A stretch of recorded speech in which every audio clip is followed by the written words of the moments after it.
Yeah, I really like how this looks. I'm looking at zone 1. This is a east-facing little patch of pineapples.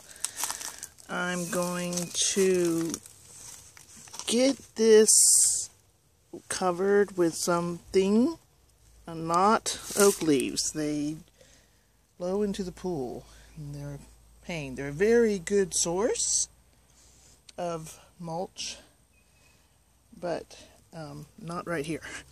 So I'm thinking about putting moss around this to support that. Tropical permaculture said to put mulch up to cover the first couple of leaves, and I think that'll be a really good help it stay steady, because this one is very loose and I might just pick it up and put it back in the ground and get it a little more secure. This one I'm a little afraid is too close to water.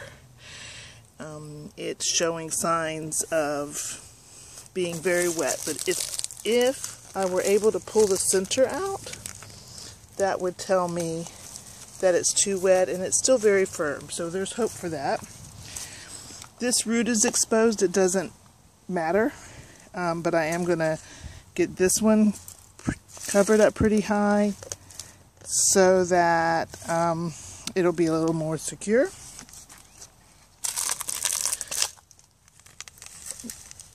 These I planted a couple of years ago.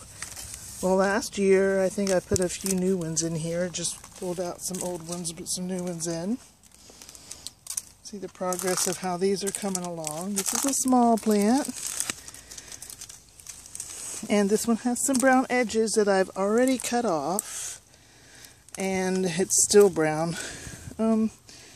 Really the main thing is the center. And this one's looking good. These have some brown edges, but it's got such significant, large, broad leaves that it's going to be fine. This one had a marker. It's the only marker left. They got knocked over. And this marker, I can read it. It says 7/2/16.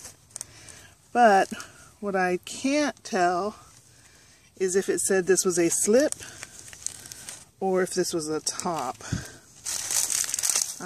And it's a little bit unsteady, and I'm going to put some stuff around that. And then this one I've trimmed down, trimmed off the edges, and I make a point. I don't know that that matters. I don't know if you'd say we are privileged to have a lot of moss in our trees. Our neighbors certainly don't like it. They cut all their tree limbs down that had moss on it. I remember living in Maryland for several years. Then you'd have to go to a craft store and buy moss. Pineapple Man thought that was the funniest thing. Some people like the way the moss blows in the breeze, but we're going to use it for a weed barrier. Pineapple Man said that maybe it would work, so I'm going to give it a try.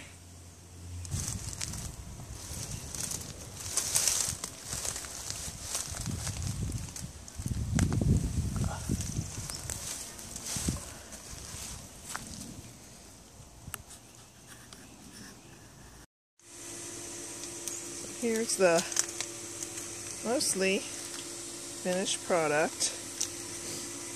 There would have been a time Pineapple Man had come and put moss around plants in my yard. I would have croaked. I just would have said, "That looks ugly." But I've learned there's reasons for certain things, and they're best in the environment that you live in to use the resources that you have.